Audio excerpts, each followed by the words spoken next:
林良水，全港最能嘴贱的人，同事稍微臭脸他就开始毒舌。係咪屋企有人過身啊？冇。一起打官司的大律師買水果看病人，他要搶先吃，還說反正現在病人吃不到。昏迷都可以食橙啊，因為打算揸橙汁，然後吊鹽水咁吊俾佢。法庭上的林良水三心二意忙着炒股，而且為了巴結權貴，他竟然連白紙黑字的證詞都可以省略，自信可以憑一張巧嘴打官司包贏，卻終於大意到因為缺少證詞，讓證人當庭翻供。你有冇記錯啊？我冇記錯，道門係鎖實。林良水瞬間脊背發涼，這番證詞直接導致無辜的女人被判入獄17年。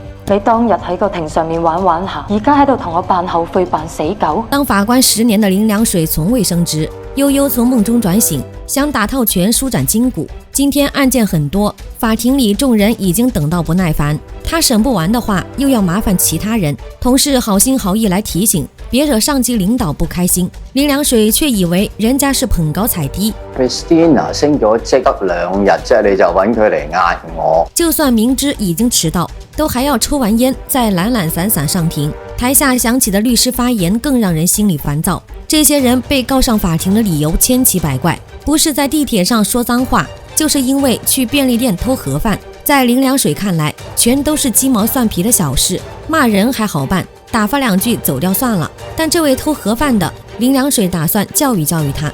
你兩老要食飯，人哋打開門做生意，係咪就唔使食飯啊？窮不是為所欲為的借口，2個盒飯28元，但由於男子是在特價時才偷的，林良水要公正宣判，該男子必須照價賠償2個特價盒飯12元，順便要求他半年內交夠600元罰款。好不容易忙完準備下班，突然收到一紙調令，即將被調往顏色物品審裁處。原因很簡單，就是被他罵的人升了職，自然要報復。你 join 我 Chambers 啦，揾埋條尾水啊嘛。朋友老古勸他跟着自己幹，現在的富豪們都很需要大律師當朋友的。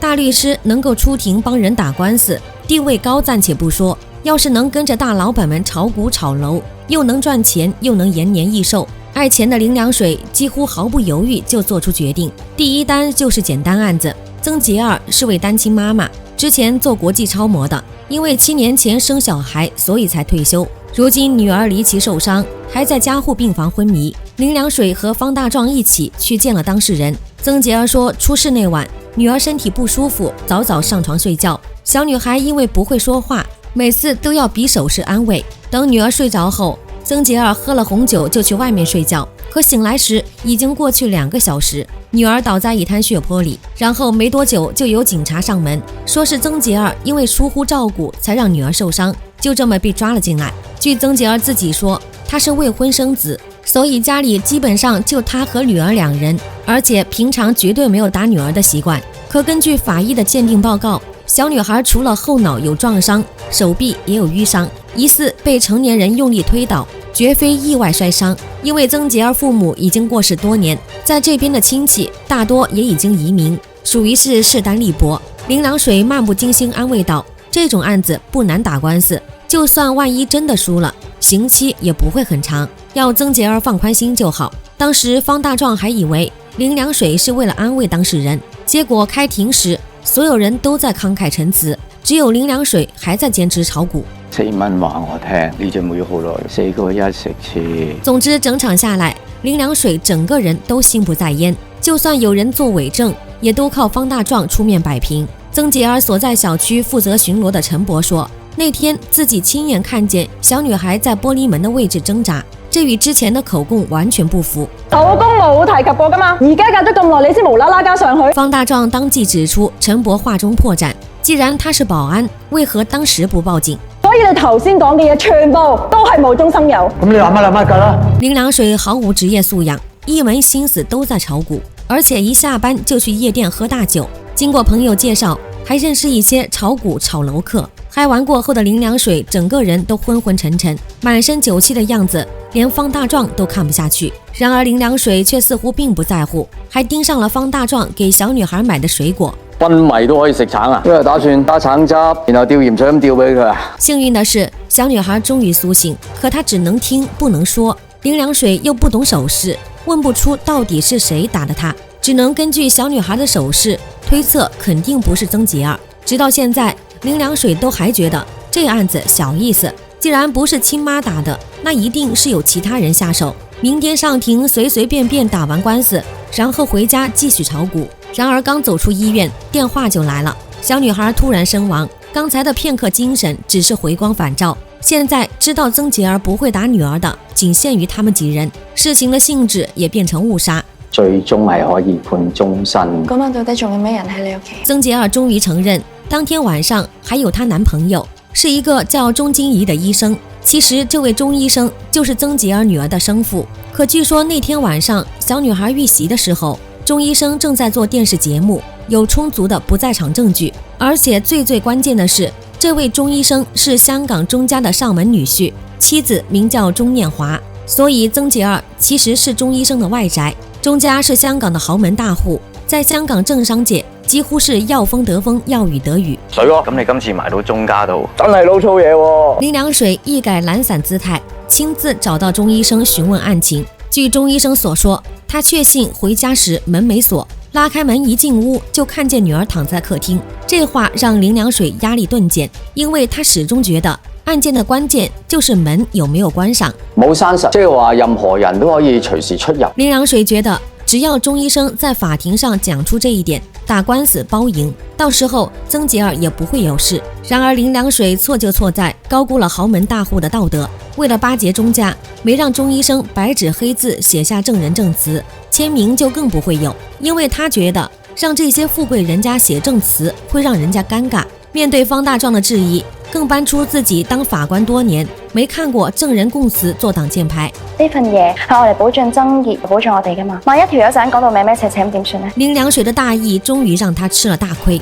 開庭後，當着所有人的面，鐘醫生承認自己錄完節目，確實去了曾潔兒家。一開門就看見女兒躺在地上，還流了很多血。但自己到家的時候，大門是緊閉的，是自己用鑰匙開門後才進的屋。你有冇記錯啊？我冇記錯，道門係鎖實。方大壯的擔憂果然應驗，林良水只感覺渾身涼透。本以為能就此抱上鐘家大腿一飛沖天，結果現在人家為了維護在鐘家的地位，當庭改口。可此時任何備用手段都沒有的林良水已然無力回天。曾潔兒最終以誤殺罪被判17年監禁。我冇殺到我個女，我冇啊！你哋做咩冤枉我？林良水自知理虧，根本不敢看向曾潔兒。話自己好叻，我就係咧，做咗咁多年都升唔到咯。你叻乜啫？因為這件事，一向散漫的林良水終於意識到是自己的貪心和大意導致無辜者被害，於是每天晚上都隨機挑幾個路人招惹，讓人家當街毆打他，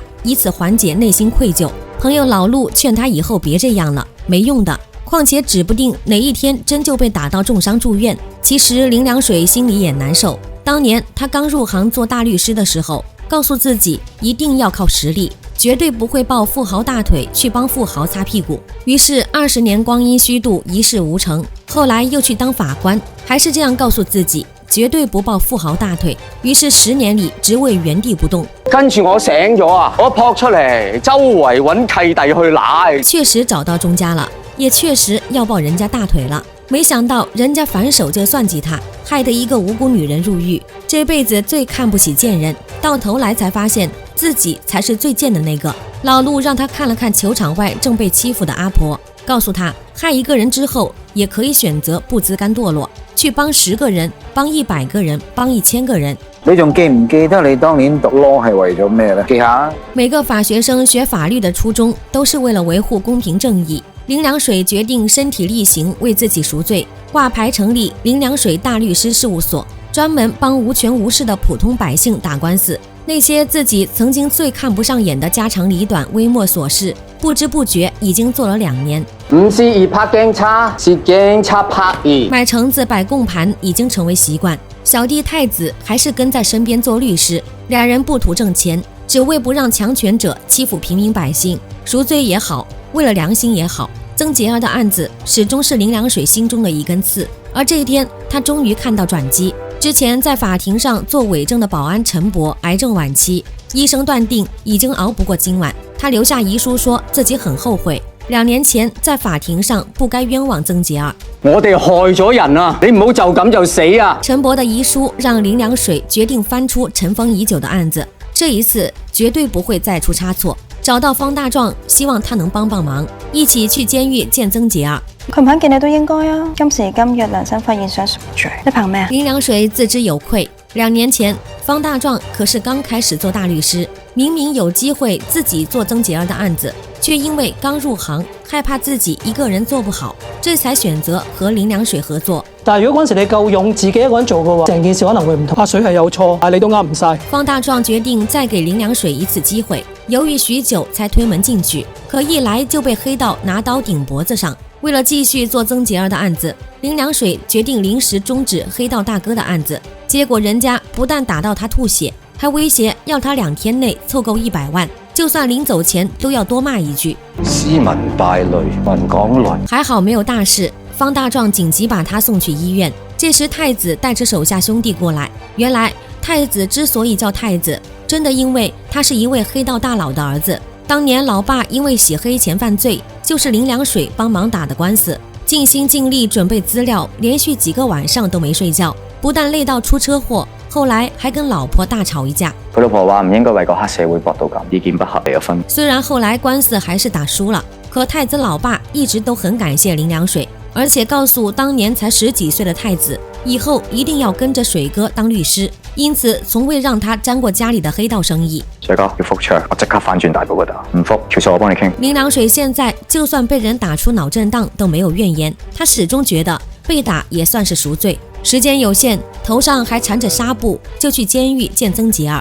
可惜人家現在根本不信任他，畢竟被傷透的心不是那麼容易好的。你當日喺個庭上面玩玩下，而家喺度同我扮後悔扮死狗。曾潔兒已經認定林良水就是個只會巴結權貴的人，但林良水還是厚着臉皮追上曾潔兒。如果曾潔兒願意，林良水保證自己會盡心竭力。我哋都唔想成世欠咗一個無辜嘅人。曾小姐，請你再相信多我哋一次。經過努力，案件發回重審，方大壯也跟着沒日沒夜拼命加班。為了進一步還原當時的情況，他們申請到曾潔兒家鑰匙，直到打完官司之前都可以自由出入。所有證物已經被警方歸還，他們試圖在這裡找到有力證據，只是沒想到有權有勢的鍾家老太已經打定主意。既然嗰個女人已經坐緊監啦，可以唔出嚟，咪由佢唔出嚟咯。在鍾家勢力影響下，律政司竟然改控曾潔兒謀殺，從誤殺到謀殺，幾乎是要把她打入18層地獄。如果這次打官司再輸了，立刻會被判終身監禁。可曾潔兒現在就一個念頭，一定要打官司，就算坐一輩子牢，也不能讓女兒死得不明不白。林良水分析，現在律政司內有自己的主控官，一般案情嚴重的話，就會找外面的大律師來擔任。由於這次案子被改成謀殺，律政司應該會在4位有名的大律師裡選擇一位。林良水的意思是由太子出面找那些大律師，以詢問法律意見為由，進來和曾潔兒見面。佢哋同你傾過之後，律政司再想揾佢哋做主控呢，就會有利益衝突。林良水用這招成功將3位大律師踢出局，但唯獨有位叫金遠山的大律師不吃這一套，從一開始就拒絕和曾潔兒見面，而且明明白白告訴林良水別耍手段。人在做天在看，法律唔係俾你咁樣攞嚟玩嘅。從金遠山律師樓走出來，一向信奉以德服人的林良水決定改換打法，為了追求公平正義，必要的時候要對那些壞人也要用些非常規手段。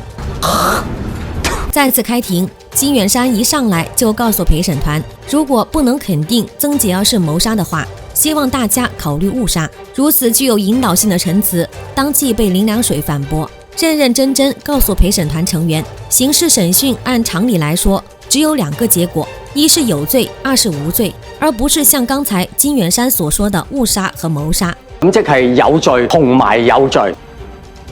林良水傳召了陳伯兒子，也出示了陳伯臨終前留下的遺囑，上面明明白白寫着這樣一句話：我很後悔當天在法庭冤枉曾潔兒，我撒謊害了他。可金遠山卻表示，冤枉2個字含義豐富，理解成什麼都可以，比如陳伯什麼都沒看到，或者有人在欺負小女孩，但並不是曾潔兒，甚至看到是曾潔兒，但並非當時所講的誤殺。因此堅持認為，僅憑一封遺書無法證明陳伯當天晚上看到什麼，也就無法斷定曾潔兒是無罪的。現在證物幫不上忙，證人幫不上忙，唯一的遺書也幫不上忙。再次進入死局的林良水決定換個方向，不去费力证明曾洁儿是无辜的，只要找出谁是杀害小女孩的凶手，自然能证明曾洁儿无罪。在曾洁儿家，林良水躺在地上，试图模拟当时的情境，无意中发现对面的照片墙，林良水当時就有疑惑，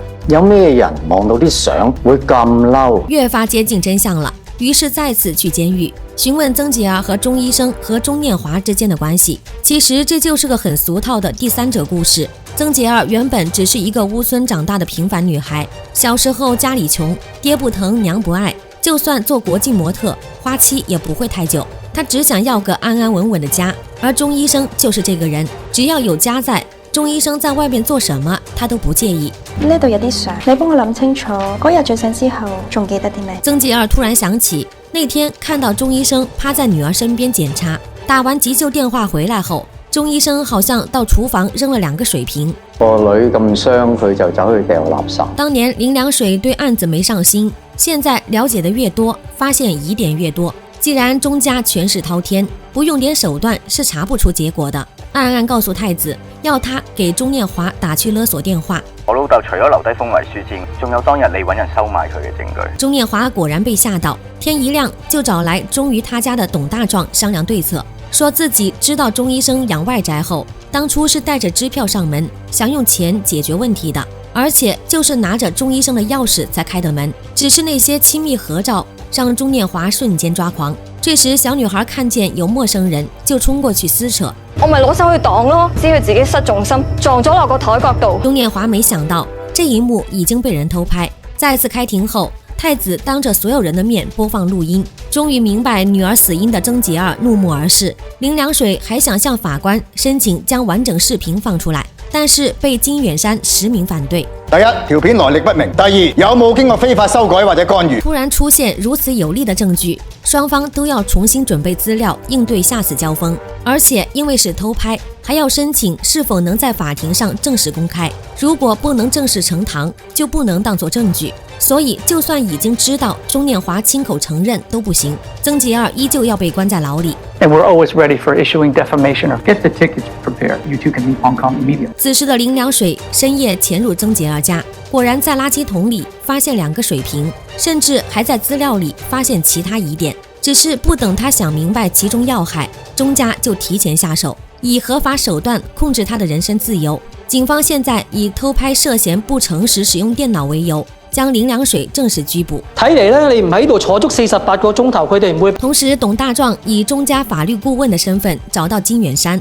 希望他用專業知識保證審訊過程的公平。但金遠山追求的公平正義沒那麼簡單，這些規則、制度、流程設立初衷是為了維護公平正義，可如果為了追求所謂的程序正義，就要傷到無辜的人，那是金遠山所不能接受的。他已經決定放棄擔任主控官了。可師傅打來電話告訴金遠山，董大壯那幫人會用程序公義做文章的，就算他不做這個案子的主控官，人家也可以安排自己人去做，到時候曾潔兒才真正是死路一條。我知佢哋玩緊啲咩，呢啲都係鐘家嘅家族份內事。鐘家為了保證開庭順利，派出精英團隊緊急訓練鐘醫生，而且已經和所有媒體打好招呼，明天法庭上不會有一個記者出現，只要在法庭上旁聽的全是鐘家養的大律師。而且因為鐘家的施壓，警方不把林良水關夠48小時，肯定不會放他出去。就算需要走的流程已經全部走完都不行。